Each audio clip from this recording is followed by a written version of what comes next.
This episode is brought to you by LifeLock. Not everyone is careful with your personal information, which might explain why there's a victim of identity theft every 5 seconds in the US. Fortunately, there's LifeLock. LifeLock monitors hundreds of millions of data points a second for threats to your identity. If your identity is stolen, a US-based restoration specialist will fix it, guaranteed, or your money back. Save up to 40% your first year by visiting lifelock.com/podcast. Terms apply. Now's a good time to remember where tequila's story truly began. In 1795, Cuervo invented tequila. Cuervo. What are you doing here? Cuervo. Anytime someone says Cuervo, I show up. Well, I do know that to be true, but even during ad reads, like... Cuervo. I think you could lay out, especially for one of our great partners. Sweet, delicious Cuervo. Since then, Cuervo has stayed true to its roots. The same family, the same land, the same passion. Cuervo. So, enjoy the tequila that started it all. Cuervo. Cuervo. The tequila that invented tequila. Proximo. Cuervo.com. Please drink responsibly. Cuervo.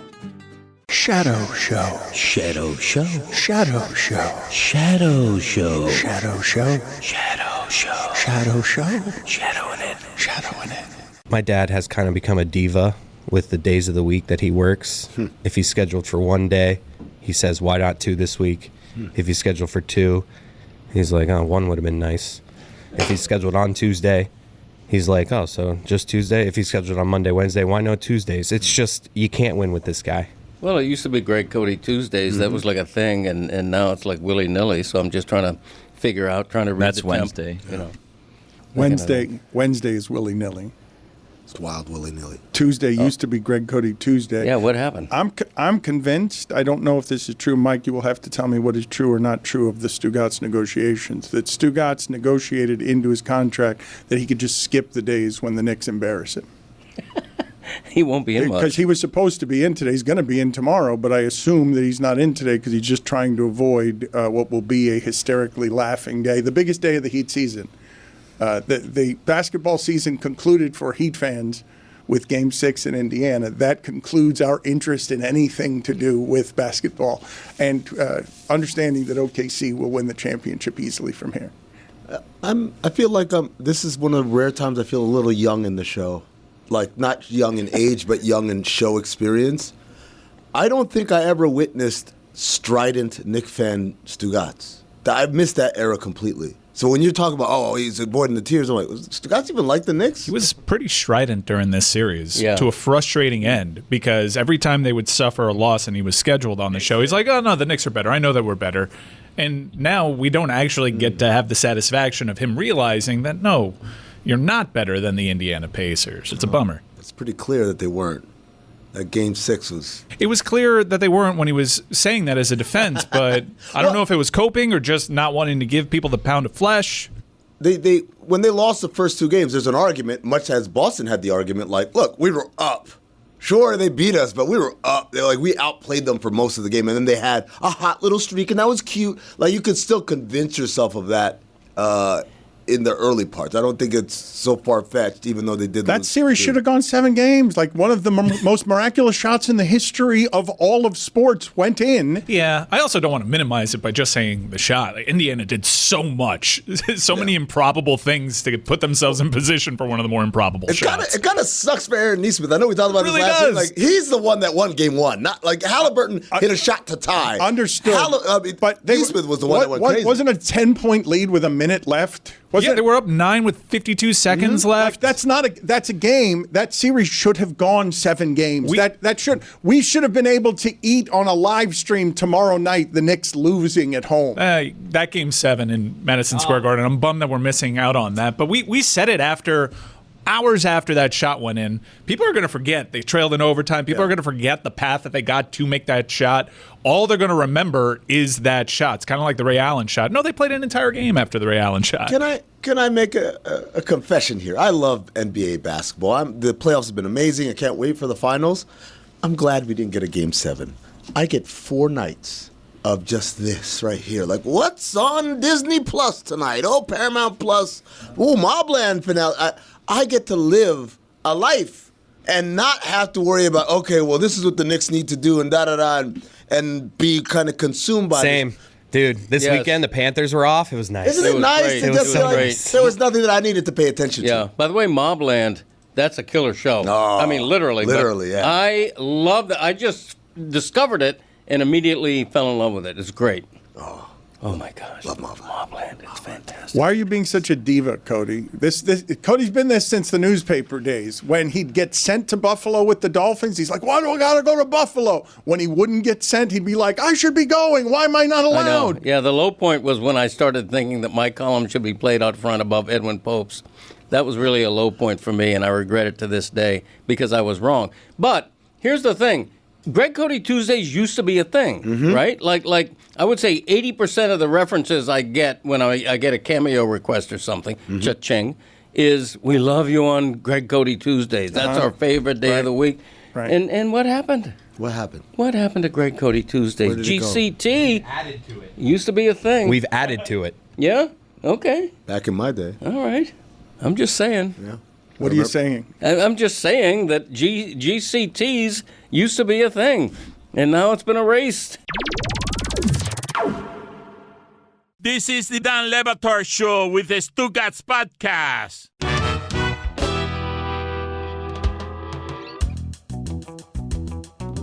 I am bumming that Stugotz is not here today. No offense to Amin and Greg. I'm very happy to see them. But I wanted to see how it would feel to be obnoxious New York fan today after losing to Indiana and getting ransacked by Indiana. Like that, those turnover differences made Indiana feel like they're OKC.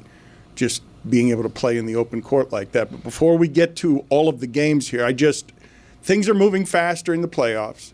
Our local team is in the Stanley Cup final. We will get to that in a moment. But we didn't properly celebrate around here when the Boston Celtics season came to an end. I forgot to use any number of the devices in our arsenal to unleash upon Boston Celtics fans. But today is a day to enjoy the misery of New York. The loudest New York there's been in basketball in 25 years falls as a favorite. Falls as a favorite on its face when you did the hard thing. You beat Boston. Cleveland got taken out. And so what you did is, for the first time in 25 years, Knicks fans dared to hope.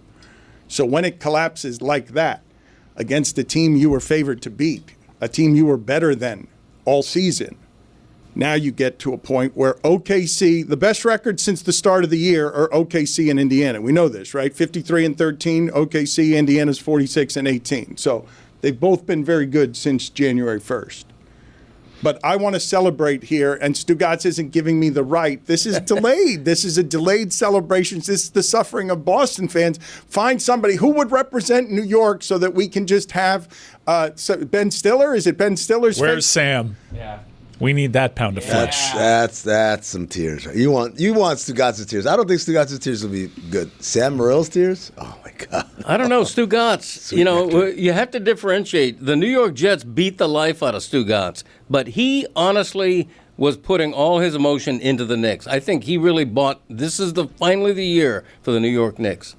I don't buy it. I buy it. I don't buy it either. At times I question, does he actually watch Knicks basketball? Is this all a put on? Does he even really care? Is he capable of giving us the suffering if he really didn't sweat it all that much? It'd be great if he were here to talk about it. He will not be today, unfortunately, contractually, but he will be here tomorrow. God Bless Football coming soon to a podcast near you. Billy, what are you doing? Stugotz Tuesday. Taking inventory of the studio, and I noticed the God Bless Football tile disappeared, and it was replaced by a Nothing Personal with David Sampson tile, which is interesting. Significant. Congratulations on your very busy weekend of destroying God Bless Football with David Sampson. Is that I the name did of the that. podcast? Yeah. According to Awful Announcing. Well, via Stugotz directly. Oh, awful announcing. What happened? You're going to have to inform me. I'm not informed here. Oh, you didn't see it? Awful Announcing runs with the story. Stugotz blames David Sampson and Dan Le Batard for God Bless Football no longer being a part of Metal Arc's lineup. Wow. I mean, to be fair, the tile is gone and it's replaced Yeah. with Nothing Personal. Well, so. that was what Dan was doing all weekend. He physically removed the tile with David Sampson. Did he throw the tile? So wait a minute. I'm being blamed. That's right. For Who else? That's right. For Who- what? who God if Bless not you? Football. For God Bless Football being independent and owned by Stugotz? That's right. For him negotiating that, you were to blame. Yeah, forced him out. Clear as day. Damn shame what happened. Yeah, it really is. Terrible. Mike Ryan mentioned the Ray Allen shot and the idea that people forget that there had to be an overtime after that and then another game after that. Some of the greatest examples of what Mike is talking about there is that many people don't remember that there had to be another game after Carlton Fisk's home run, that there had to be another game after Bill Buckner's error, that there had to be another game after the United States hockey team beat Russia in order to win the gold medal. What are the examples of that you can think of any more than the ones I just mentioned, of something in history that happened that was so seismic that you don't remember what came after it, you just remember the moment before it? Because I think Halliburton's shot ought to qualify, because I believe those teams were relatively evenly matched. I thought that should be a 7-game series. I don't think it's ridiculous to think that the New York Knicks could go into Indiana and win a game, and Indiana could go into New York and win a Game 7 as well. But we're going to be denied that. I was expecting New York to lose at home in 7 because of how inconsistent they were at home all season and because of how unafraid Halliburton just generally seems, even as Siakam wins quietly, right? Is it possible to say, possible to say quietly wins Eastern Conference Finals MVP for putting up 30-point game after 30-point game, and no one will be talking about Siakam after this series? He will be 3rd or 4th among the things you talk about. I wanted to get Amin's thoughts on that because it was a close vote. It was 5-4. Siakam gets it. It looked like Halliburton maybe expected to get it from his reaction. There's no maybe. Or was that a put on? So at first, I said, oh, my God, he thought he was going to get it. Then I remembered when we went to the screening for Friendship, they had a whole panel before, and there's a big build-up. And I can't remember whether it was you or maybe it was Carlos who said, our next guy is really big on social media and movies and stuff like that. Please give it up for. And as a joke, I did this right here. I did one. And then they called up the kid, superhero. What's his name? Superman? Soups. There you go. Soups. And I was like, oh. You are flirting with a penalty right now. Well, I don't know. Finish a thought. Finish a thought as a communicator. So I was communicating with him. So I sat back down. I did the little thing. And then they did it again. And I was like, this one, oh, nope. And I sat back down. It's funny. It's like I love doing that whenever they're doing the guy that this couldn't have happened without. Do a little one of so these. You think Halliburton knew? I think he knew. I don't think that was a genuine. Dude, he has his arm around someone, and then as they're like, and the winner, and he takes it off, steps forward, all right, this is my time. Sorry, man. Sorry, guy, I had my arm around. I need to go get my award. It's a funny move, man. I'm fairly certain there's a field producer telling them beforehand who wins the award so they can make sure that they're alert and ready to step into the mark. Yep. Billy, what are your thoughts here? Does anyone have any thoughts here? These are two very different things. If Halliburton is doing this as a joke, it's one kind of funny. If he's not doing it as a joke, it's funnier. I mean, he's probably trying to be funny, I think. He mimics everyone's celebrations. I think he just likes being a funny guy. All right, but as it relates to Siakam, I don't know if we have the sound of Siakam being testy with Greg Doyle, because this is Siakam's worst public moment. I was there. Siakam, you were there for that? I was behind Greg Doyle. All right, so we'll get to that in a second. But first, Roy, when are you going to pay your penalty here of having to stick an entire bag of Big League Chew in your mouth over the show here? I'm going to do it right now. Oh, no. Oh, God. All right, so it's the whole bag. Yeah. Oh, man, this is not good There's start. more? Oh, my God. Yeah, this is just the start. It's a giant bag. Now, Chris Cody tried to do this and failed. I don't believe that.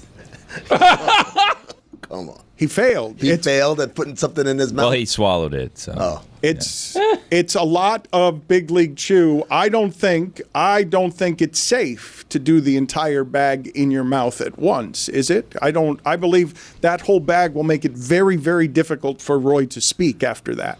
I like the idea that you don't think it's safe, like Roy's going to open. So now a second person is doing it. This is a choking hazard. I'd worry about his teeth. Do we have a dentist on call? Oh, this is a dentist's dream. I feel like dentists give you bad advice so that they return business. You know what I mean? Like, oh, you should brush 3 times a day. Really, you're just brushing the enamel off of your teeth. Like, I think that they give you advice that damages your teeth so that you come back for repeat business. I think you're 100% right. Thank you. I'm going to take the under on 100% right. Nobody's got a perfect mouth, according to a dentist. You could have a perfect mouth, and they're like, well, you have a little sign of a cavity in your lower right Moeller neighborhood, and I feel like we're gonna have once to a keep an week. eye on I feel like once a week someone comes in onto their chair and they're like, "You have the perfect mouth." Never. I wish No, I could have 100 nope, of you. Nope. I'm telling you. My dentist, Dr. B, great dentist. But for about 18 years, every time I see him, like, we got to get those wisdom teeth out. Like, they're not a problem now. They get a commission on but that they for will sure, be. They yeah. will be, and they haven't been a problem. Ever. And you know what, Billy? To also bolster your point, up until like 2003, when you take your kids to like the pediatric dentist, you know what they give them at the end? A lollipop. Yeah. What was that about? How about that? Keep them coming back. Yeah, ironic, isn't it? Yeah. Like the iPhone or the Apple, where they're purposely they've had to pay money, right? Because Yes. they make products that are meant to break early, so that you have to replace them The battery life and all that. Yep. Yeah. as a business model. Although famously they got sued for pennies on the dollar for Steve that. Martin. Yeah. In the 6 games versus the Pacers, Karl Anthony Towns had one block Oh my God. from the center. That doesn't happen very often. And he went the entire conference finals last year without registering a block, and it got him traded. Well, Right after that. it didn't get him traded. Right after that, he was traded. That and his salary. But my point is that this was a bad defensive team. Like when Haberstroh writes that Brunson, Bridges, Hart, Anunoby, and Cat was the second worst defensive unit in conference finals since 2008. Only one that was worse was 16 Toronto with Luis Scola out there. Oh my God. Luis Scola makes me Blast. smile. Put Yeah. it on the poll Yes. at Batard Show. Does Luis Scola make you smile? They seem to be a very flawed team, and I don't know if they're going to convince themselves that they're close. They spent a lot of capital on trying to get Bridges on their roster when they're actually pretty close right now. I mean, a lot of Knicks fans are lamenting, like, we could have used those 5 picks for Giannis now that he's in the picture. Well, what does it mean that 93% of their money is tied up in 6 players, and they got less from the bench than anybody, and they got less from the bench all season? Like, I'm asking you the question structurally. Is people now wonder, are the Celtics going to trade Jaylen Brown, or what are the Celtics going to do to counter, however it is that OKC needs to be countered? When I say the conversation today, Amin, goes very quickly. Roy, how much of that you got in your mouth so far? It seems like half the bag so far. When I say, Amin, that 93% of the salary is tied up in the 6 guys. Yeah, I think there's a glass half full kind of way to look at it, which is they've got 6 guys who are under contract that they don't have to worry about. Towns, Anunoby, Brunson, Bridges, Hart, Robinson. And that's a really good start. I think they could do better with their bench. I also think Tom Thibodeau could do better with trusting his bench. Landry Shamet was a nice little discovery. Would have been nice if he had been playing all year long as opposed to just the last couple of games. Same thing with Precious Achiuwa, who played when Mitchell Robinson was hurt earlier this year. Would have been nice to be able to turn to him earlier in the series rather than later. So I think part of it is coaching, a coaching decision. Part of it is they've got to get better at finding talent in the margins because that's how this thing works. You don't pay everybody. You pay a certain number of people, in this case for them 6, which is actually a pretty good number to have locked up. And then you've got to do a great job with your scouting, with your first-round picks, second-round picks, with your minor league scouting, with your guys, young vets that kind of pop up somewhere and can help a team. That's the next phase of that the front office has to go through. But can you actually win a championship with 2 out of your starting 5 being that bad at defense, people that you can target right up the spine of your defense? And moreover, I don't know if you saw Becky Hammond's quotes, but is Jalen Brunson just too small? Can your best player be that small for you to win a championship? So shout out to Master Tesfacion who grabbed that flag and ran with it. You have to understand when Master posts anything, there is a Dallas narrative underneath. So his narrative is that Jalen Brunson isn't that good because he was at the Mavs and the Mavs let him go, and now it's like, oh yeah, he's too small. Becky Hammond said that 2 years ago, right? That's all well and good. Also, they made it to the conference finals, and they were up in 3 of the 6 games, right, in the fourth quarter. So. Yeah, but what does that mean? They're not good enough, and they needed Cleveland to get knocked out, and Indiana did all the killing, and Tatum got hurt, and they're not good enough. And Brunson's their best player, and if he's your best player, that's about as far as you're going to go. This is the revisionist history that you were just talking about with they did win the majority of the games in that series with Tatum on the floor. Right. Well, yes, they were up 3-1 with Tatum, and this thing was crumbling for Boston, crumbling, and then Tatum got hurt, and then they had one win of like the pride win, and then they lost in game. Yeah, but what are we doing? Explain to me what we're doing. I'll explain it. I'll explain it. You don't have to preamble. I'll explain it. They're good. Guess what? Only one team wins. Right. They fell. They fell because Indiana had a better game plan and they executed the game plan better. It's not because the Knicks clearly were out talented. No, it's not a talent issue. It's not. Nobody's saying it's a talent issue. Saying they're not good enough to win with Brunson. They just lost to a 5. Okay, like they lost to a 5. Just explain how. And they're a 3. They beat one of the 2 that were better than them, but maybe they're better than Cleveland next year. And maybe they're not better than Cleveland next year. And I don't know where Giannis ends up. But when we're talking about Boston realized during this year that they might have to make a change while watching what OKC was doing. A structural, architectural change. If Boston is the champion is doing that, I feel like we've sped up. What are you looking at me? What was Boston realizing had to make a change? There was a conversation happening during the season as people realized, like you did, OKC has gotten better than Boston. What might that team have to do to change if it loses against OKC?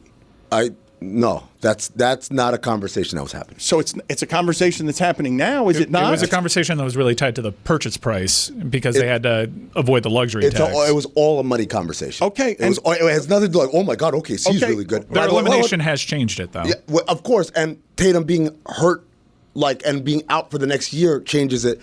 There's a lot of stuff that is accelerated because of the circumstances. Most of them are financial. It's not a basketball like, oh my God, they're so great, we have to change. My point. Number 2, because I have to correct something else you said.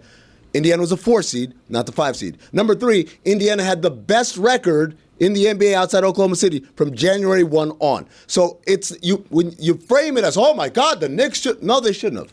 They shouldn't have. That was a great team that they played. They were also only 1 game worse than Knicks record-wise for the season. There you go. There are 3 teams in the conference, I can argue today, are better than the Knicks. At least 3. And I don't know what Philadelphia's going to be. I understand if no one trusts anything regarding Joel Embiid. But I do believe that when a season ends, you can either say that you believe, oh, they're good enough as is, and they can add a thing. Or you say, they need to add something better than Brunson. And Brunson is plenty good, but they need to add something structurally that changes their fortunes because 93% of the money is tied up in 6 guys. I mean, and I do believe it's fair to have a structural conversation about the Knicks today. I agree. I mean, we've seen teams, Carolina in another sport is kind of the same way. Are we good enough? We made it to the conference finals, but then when you peel it apart, well, the conference finals are a little kooky in that sport. You can make an argument that the 4 best teams are from one division that you totally avoid.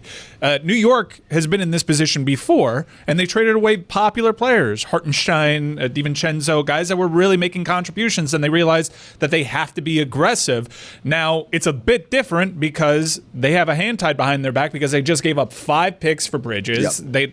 They don't have the same kind of flexibility that they had before, but they got rid of Julius Randle when most Knicks fans were celebrating in the streets thinking that they were close, but they recognized and they were self-aware enough to know that they weren't actually close. So Hartenstein, they didn't give him up. The rules said, we can only pay you this much, and Oklahoma City said, I'll pay you double. So that wasn't a choice. If we're up to the Knicks, they would have kept him.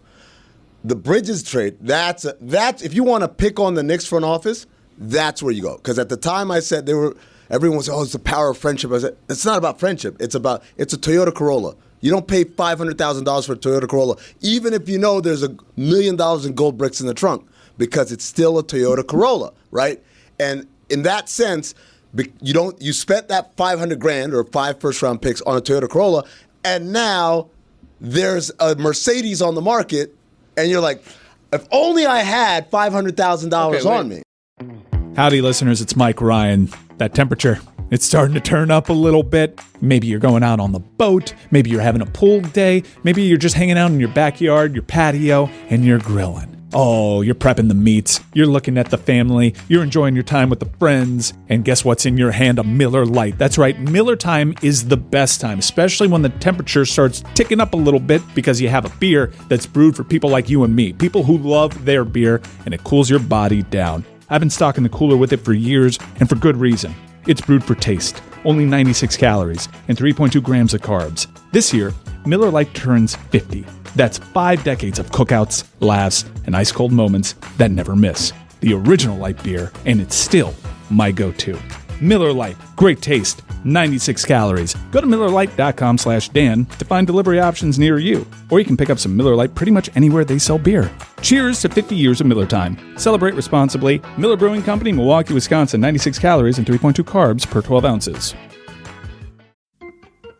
Hey guys, it's Jeremy, and I'm spending the early parts of this summer trying to go on a health kick. I want to feel like I'm being the healthiest to my body inside and out, and I want to do that in an easy way, because I'm busy, you're busy, we're all busy. It's that time of the year where even though things are lightening up for kids getting out of school, we all still have work to do. Let's make this our best season yet with nutritious 2-minute meals from Factor. Eating well has never been this easy. You just heat up and enjoy, giving you more time to do what you want. And they've got 45 weekly menu options, so you're never going to get bored. You're always going to enjoy it. And for me, these meals have really helped sustain me when I'm looking for something healthy, when I'm running between here at the Le Batard show and the Marlins games and stuff we've had to do with the heat. I'm constantly just running between events, and being able to just stick this meal in the microwave and enjoy it, that's tasty. There's really good chicken options and shrimp options. There's red meat. There's really everything that you could be looking for. So go ahead and get started at factormeals.com/Dan50off and use code Dan50off to get 50% off plus free shipping on your first box. That's code Dan50off at factormeals.com/Dan50off for 50% off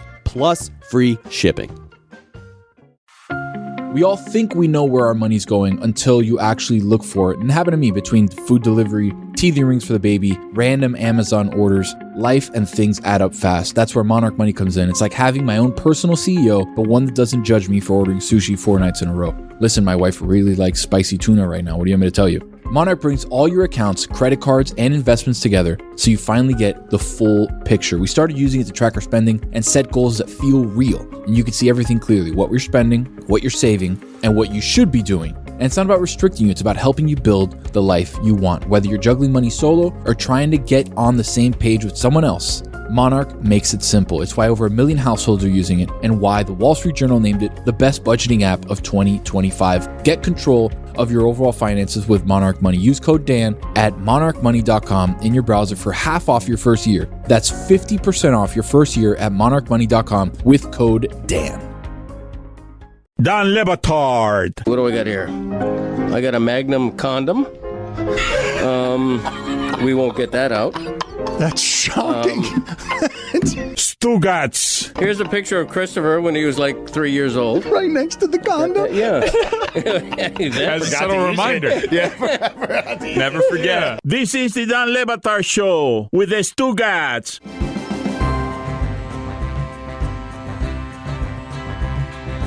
Wait a minute. How many gold bricks were in the trunk? $1 million. I'm going to keep that car. I'm going to keep that car. Yeah. What year was it? I could turn in what year those was it? bricks, get money, and now buy an even better car. Greg, Like if it's you, to a sale. Especially if it's a low mileage Greg, Toyota. if you go Gold's to the- hard to move. If you go to the dealership Right. Multiple ways. and a genie says to you, by the way, that Corolla right there, it's got $1 million in gold bricks in it. Nobody knows. The dealer doesn't know. Yeah. The other customers don't know. There's a Nobody genie. knows. There's It weighs the genie- a lot. The genie the car Is this I one would of my take it, wishes? yeah. Why is the genie Why is there? there- The genie talking is like is Greg's guardian angel. But if right? I have a genie, Wait, wouldn't I hold just on. Genie or Yeah. guardian Two angel? different things. There's a It's car with genie who's a gold guardian bars, a angel. genie's in it It's who's a genie guardian who's a guardian angel. angel. Is it a Right. genie or guardian Why does the angel? genie need to whisper? Genie Hold on. doesn't give you choices. Do guardian angels can't be genies? Is that what you're saying? No way a Camry's trunk is big enough to hold $1 million. When you say a in genie, gold. do you mean Oh, I think Robin it is. Williams I is think it Greg's might be. guardian angel? You Not take the that tire genie. out, you know, you That's a got little plenty bit of room. It's going to be weighted to the floor. It's going to be. You're going to know there's $1 million. You're not going to be able to drive the car. Put it on the poll at Le Batard Show. Can you move a Toyota Corolla? Can you drive a Toyota Corolla that has 1 million pounds worth of gold weight? $1 million pounds? No. Pounds, No, not dollars. dollars, not pounds. no. That Dollars. way, Yeah. Governor, this Now ain't- we're talking. This is in the South End, innit? Forgive me. In it? Forgive me. I love it. Wait, hold on. I got to do my Tom Hardy. You got to keep talking like this. See, Kev, me and the arrogance, we've got a problem, innit? I love that. Yeah, It came up on It was Mob not any Land. good. Yeah. It was not any good. No, it's great. In it? I did some research. In today's market, $1 million in gold would be 516.65 pounds. So you could. That's Light work. Yeah. It's like two dead bodies in the trunk. My bad. Light work. I thought it was heavier than that. My bad. Roy, you have the entire pack of Big League gum, Big League chew gum in your mouth now? Yes, sir. Yes, All sir. right. Oh, wow. So are you chewing it, or you just put it in like it's behind my cheeks tobacco? right now. Okay, but have you chewed it? Have you made it inflate in your mouth? Yes. Okay. Can you give us your best Stanley Cup preview here as Edmonton faces the Panthers in a rematch of last year's final? As Paul Maurice says, this is the best team he's ever coached. This one right now. Yeah, he's absolutely right. It's the deepest and has the most talent on the team. I believe that the Panthers will win in 6, but I won't be surprised that this series goes 7 games. It's going to be a big blow to the Oilers that Zach Hyman is out for the season, but they still can make this a 7-game series. Stuart Skinner has been consistent over the last series versus the Dallas Stars. We'll see if the Panthers will put traffic in front of him and get deflections past him. But it's going to be a close series. I think the Panthers will take it. All right, stay on here. I want more analysis from you, faster and more. Edmonton is 12-2 in their last 14. They started the postseason. And they were down early against the Kings, and then in games 3 and 4 they were also down late. The Kings could have killed the Kings. The Kings could have put an worst end to challenge this in the history of sports. That series ended with that challenge. The Panthers have been great during the last 12 games. Edmonton has been better, especially on the road for the Panthers. And they are going on the road for this series. The Oilers have a home ice advantage in this series, and I think the Panthers will take full advantage of that one. The Hyman thing is huge. What? But what Bob struggled with so far this postseason, what certain teams were affected, Toronto mainly, until Mikkola woke up and realized he had to get ultra physical, is putting a big body in front of Bob, screening him, making it tough to read the puck. Zach Hyman, that's what he does. They call him Shaq Hyman. He scores all his goals inside of 1 feet.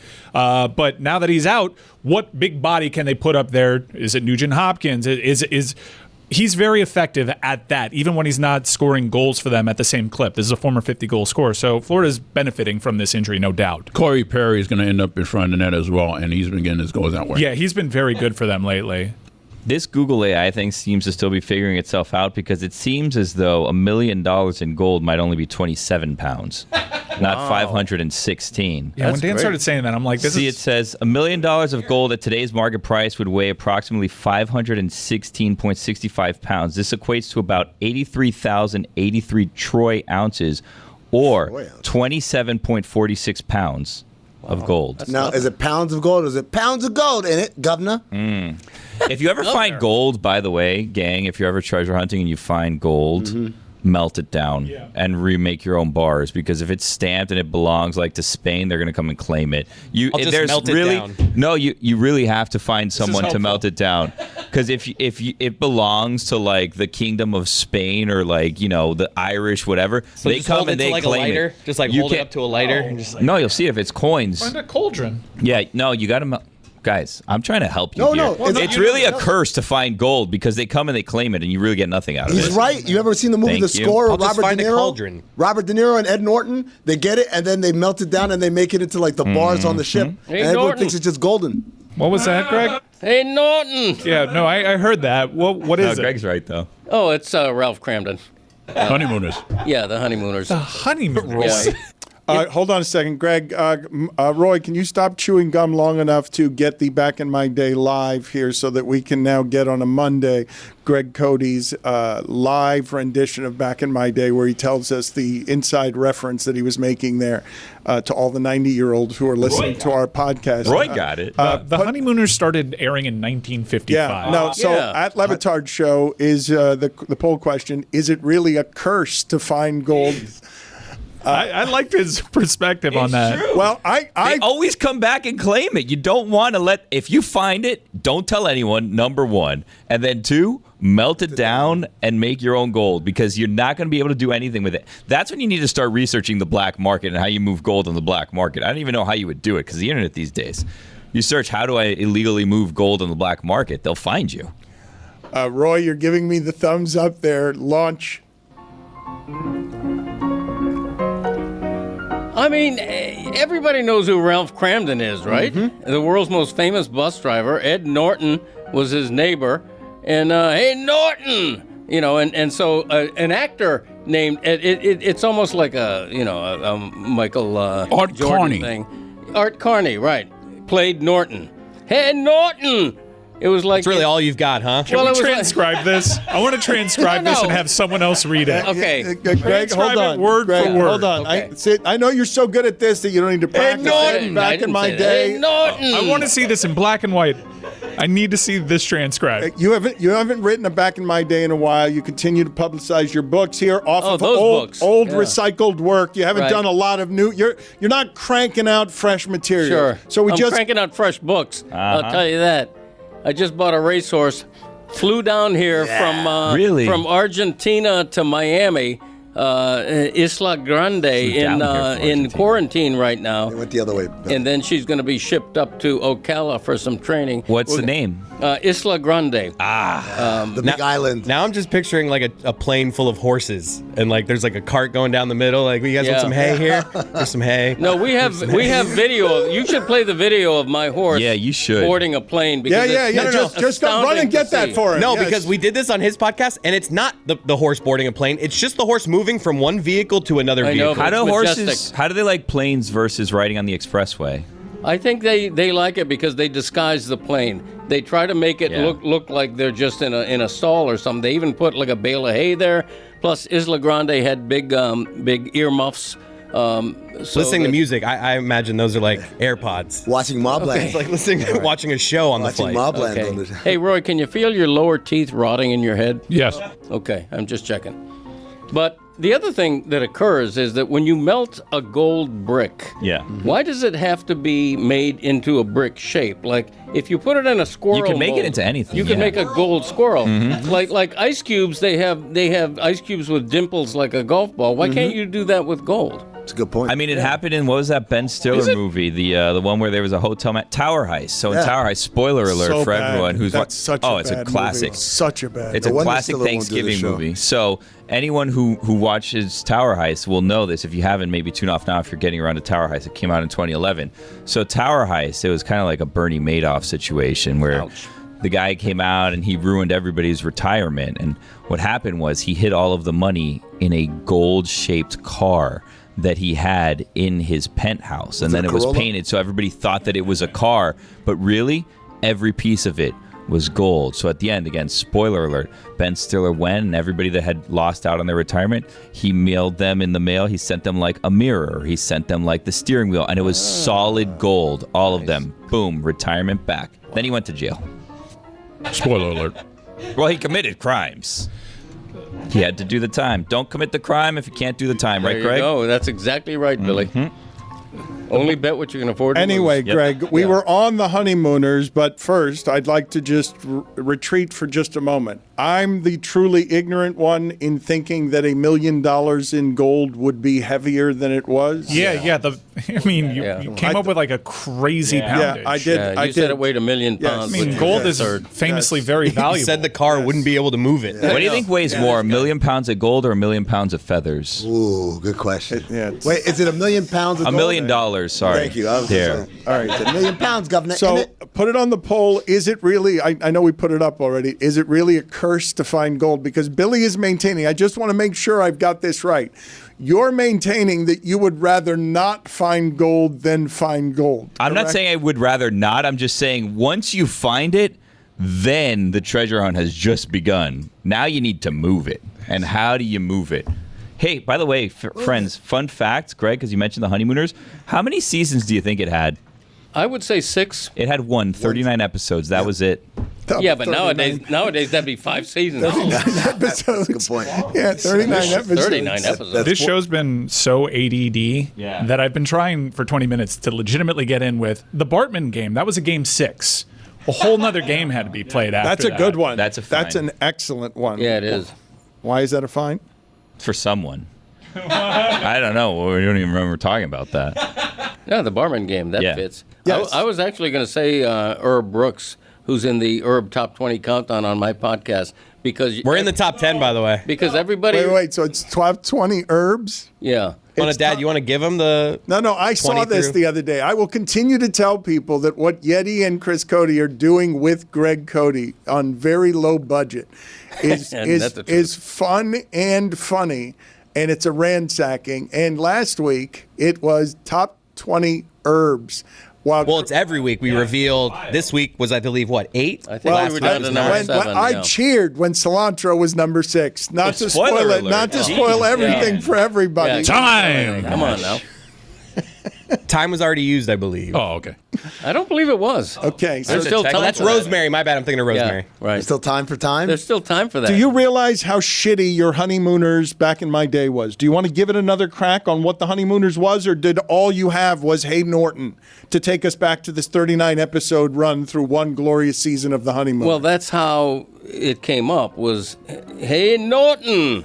Right, and then we asked you to elaborate, and you keep going back to, Hey Norton. So do you know anything about the Honeymooners? Because back in my day, there was a television show. Right. It was black and white. It only had 39 episodes. Do you remember how to do back in my day? I do, but the Honeymooners, the whole riff was Ralph being annoyed by Ed. Okay, so Ed would, like the classic scene was where he's teaching Ed Norton how to hold a golf club. And Ed Norton, instead of taking a swing, he just they're better when they're written. Check out his book. Back in my day, The Chronicles of Recycled Corned Beef Hash with Greg Cody. Thank you. It's a great Father's Day gift. It is, now that you mention it. Are you not fascinated by the way this man's brain works? Because I'm fascinated. Yeah. Well, I will tell you, there is one thing I am fascinated by, and thank you for bringing it up, because if you hadn't brought it up, it would have escaped my attention. Since singing in Las Vegas, Diva and Ego has consistently come to Greg Cody, who now thinks he's the star of every show he's in. Yeah, I did carry Vegas. Agreed. Yeah. Agreed. So that you guys may have noticed this, because it made Mike laugh out loud in the other room. When he shot out his left arm because he was about to give off some material, like because he had a line or two for the audience and he was winding up, that's Greg feeling himself on, right. Look out, here comes some of the good 100% pure, don't melt it down like gold, Greg Cody. You get me. It's shitty. There it is, ladies and gentlemen. Makes no sense. So Tom Cruise and Father's Day, I link these two. I love this. I link these two because as Father's Day approaches, Tom Cruise had the single most Tom Cruise answer to what I thought was just a lobbed question at the red carpet from a celebrity interviewer. It's not meant to sort of rummage around in his past or whether or not, or ask him whether he loves his kids or not. But what a shocking answer to this question, the most shocking I've heard on a red carpet to this kind of question. Also, got to ask, Father's Day is just around the corner. What would an ideal Father's Day look like for you? Hey, just having fun, man. Making movies, big adventure, having a great time. He is not seeing those kids. I don't see what's wrong. That made me sad. There's sadness there. Why is he treating Father's Day the way that Bill Belichick would treat Cincinnati on his schedule? Play that again, please, because I was just simply shocked by this answer. Also, got to ask, Father's Day is just around the corner. What would an ideal Father's Day look like for you? Hey, just having fun, man. Making movies, big adventure, having a great time. Sounds like an awesome Father's Day. Do you think he didn't hear the question? Yeah, he's just like, and he just had one in the holster? I think that's what he thinks an awesome Father's Day is. Well, what's the other option? Brunch with the in-laws? Like, his version's so much better. So much better. Oh, my God. Father's Day's not about fathers, let's be honest. It's such a softball question, though. I mean, come on. You know what he did? He went yard with that answer. Did he? Yeah. Okay. Play it again. Play it again. Listen to him process and then, deliver. Also, got to ask, Father's Day is just around the corner. What would an ideal Father's Day look like for you? Hey, just having fun, man. Making movies, big adventure, having a great time. That shit left the park, man. What are you talking about? Did you guys know that the Texas Rangers were an out away from winning a World Series in 2011 twice in Game 6? Yeah. Went on to lose that series. It was an amazing World Series. Josh Hamilton had like one of the great forgotten moments by just putting them 2 up. Kind of like the Jermaine Kearse catch in that Super Bowl. You guys remember the Derek Fisher shot that he hit again to beat the Spurs? That had to win the series. It didn't win the series, but even better than that, Tim Duncan hit an incredible shot right before it. Yeah, like Tim Duncan's shot was even more incredible than the Fisher one. Seconds before. Put it on the poll, please, Juju, at Batard Show. Is Father's Day for fathers? It's not. You think Tom Cruise just walks around everything and says, I could jump off of that? No, he just does. Put that on the poll at Batard Show. Does Tom Cruise just walk around saying, I can jump off of that? Again, I just want to play it one more time because it's amazing. Annabella, he's not thinking about you at all. He's only thinking about himself. When it comes to Father's Day, it's me, me, me on Tom Cruise. Also, I got to ask, Father's Day is just around the corner. What would an ideal Father's Day look like for you? Hey, just having fun, man. Making movies, big adventure, having a great time. That'd be like if I asked my dad that. He'd be like, just, writing columns. Yeah. Love to write a column. Big adventure. That's a dude that can't wait to get back to Anna de Armas. He doesn't have time to see his kids. He's strapped to the side of an airplane. His face is vibrating.